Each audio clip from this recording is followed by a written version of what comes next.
السلام علیکم 8 کلاس، کیسے ہیں آپ سب؟ امید کرتی ہوں کہ آپ صحت و عافیت کی بہترین حالت میں ہوں گے۔ ہمارا آج کا کام آیات نمبر 7، 8 اور 9 پر مشتمل ہے، اور جیسا کہ میں نے آپ کو بتایا کہ آیت الکرسی اٹ سیلف ایک طویل آیت ہے، لیکن اس کو میں نے اس لیے حصوں میں کیا تاکہ آپ کو اس کا لفظی ترجمہ سمجھنے میں آسانی ہو اور بامحاورہ ترجمہ یاد کرنے میں بھی آپ کے لیے آسانی ہو۔ ٹھیک ہے، ریکیپ کر لیتے ہیں۔ یہ آیت نمبر 255 ہے اور سورۃ البقرہ کی، ٹھیک ہے، اور اس میں اللہ تعالیٰ کے بارے میں بہت ساری چیزیں بیان کی گئیں، اللہ تعالیٰ کی خوبیاں، صفات بیان کی گئیں۔ اور چلیں جی اپنا کام شروع کرتے ہیں۔ بسم اللہ الرحمن الرحیم۔ ربی یسر ولا تعسر وتمم بالخیر۔ وسیع سما لیا ہے، ایکسٹینڈس، پھیلا ہونا، کسی چیز کو کور کر لینا۔ کرسی یہو، اس کی کرسی نے، السماواتی، آسمانوں کو، والارض، اور زمین کو۔ بامحاورہ ترجمہ ہے اس کی بادشاہی اور علم آسمان اور زمین سب پر حاوی ہے، یعنی اللہ تعالیٰ کی جو بادشاہی ہے اور اللہ تعالیٰ کا جو علم ہے وہ آسمان اور زمین سب پر حاوی ہے، سب پر پھیلا ہوا ہے۔ دیکھیں نا، ہمیں جو بھی مسئلہ پیش آتا ہے ہم اللہ ہی کی طرف دیکھتے ہیں، ہم آسمان کی طرف دیکھتے ہیں، ہم اللہ کے آگے ہاتھ پھیلاتے ہیں دعا کے لیے، تو ہم یہ کہہ سکتے ہیں کہ اللہ ہی ہے جس کے قبضے میں ہر چیز ہے اور وہ اس تمام کائنات کا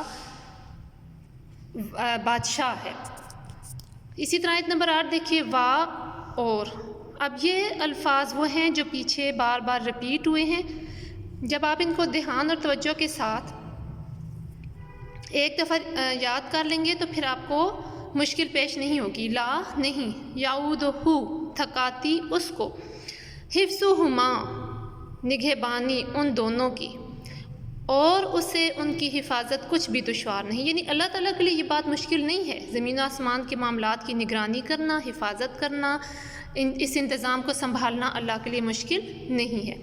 اسی طرح آپ دیکھ لیجئے، وا اور، ہوا وہ ہے، العلی، دی موسٹ ہائی، بلند مرتبہ، العظیم، بڑا، وہ بڑا عالی مرتبہ اور جلیل القدر ہے، یعنی اللہ تعالیٰ کا جو مرتبہ ہے وہ بہت بلند ہے، اللہ کی جو ذات ہے وہ بہت تکریم والی ہے، وہ بہت باعزت ہے، بڑے رتبے والی ہے۔ ٹھیک ہے، اس آیت میں یہ بتایا جا رہا ہے۔ آپ کی آیت الکرسی یہاں پر مکمل ہو جاتی ہے، اور اس کے ساتھ ہی ایک چھوٹا سا نوٹ میں آپ کو بتاؤں گی، وہ الفاظ جو ریپیٹ ہوئے ان میں واو کا لفظ تھا، لا کا لفظ تھا، ٹھیک ہے۔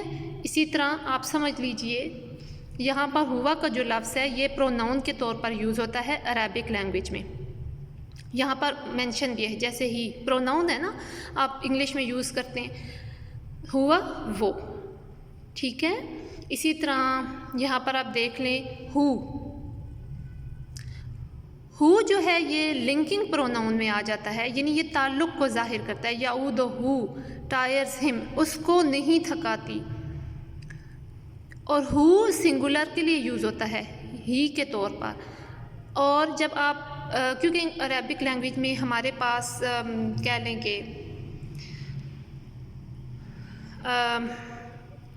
کیونکہ انگلش اور اردو میں ہمارے پاس واحد اور جمع ہے، لیکن عربک لینگویج میں ہمارے پاس واحد، مثنیٰ اور جمع ہے، ٹھیک ہے۔ ہو واحد ہے، ہما یہ دو کے لیے استعمال ہوتا ہے، مثنیٰ جس کو ہم کہتے ہیں، اور جو پلورل ہے وہ جمع، وہ اگر آگے کہیں مثال آئے گی پھر میں آپ کو وہ بھی بتاؤں گی۔ یہاں پر آپ دیکھ لیجئے، ہو اس کو، یعنی اس ایک کی بات ہو رہی ہے، ہما ان دونوں کی، ہو مطلب ایک اور ہما دو۔ اسی طرح آپ دیکھ لیجئے کچھ حروف ہیں یہاں پر، جیسا کہ ہے ما، جو کچھ، ٹھیک ہے، واٹ ایور، لیکن ما جو ہے وہ آگے چل کر آپ کو مزید انفارمیشن اس کے بارے میں دوں گی کہ یہ نیگیٹو کے لیے بھی استعمال ہوتا ہے اور انٹروگیٹو کے لیے بھی استعمال ہوتا ہے، یعنی سوالیہ کے لیے اور منفی بنانے کے لیے بھی استعمال ہوتا ہے، لیکن یہاں پر یہ جو کے معنوں میں استعمال ہو رہا ہے، جو کچھ۔ اسی طرح یہاں پر من، کون، اور اگر یہ من ہو تو اس کا مطلب ہوتا ہے سے۔ یہ دیکھیے یہاں پر ہے من، زبر ہے نا، تو من کا مطلب ہے ہو، یعنی کون، یہ بڑا آپ کا ایک غور کرنے والا پوائنٹ ہے. اور یہاں پر آپ کے پاس ہے جناب، کہاں پر گیا یہ ورڈ، من.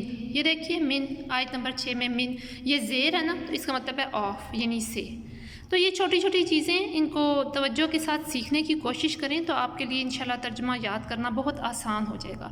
ٹھیک ہے، امید کرتی ہوں آپ کو سمجھ میں آ گیا ہوگا. اللہ حافظ کلاس.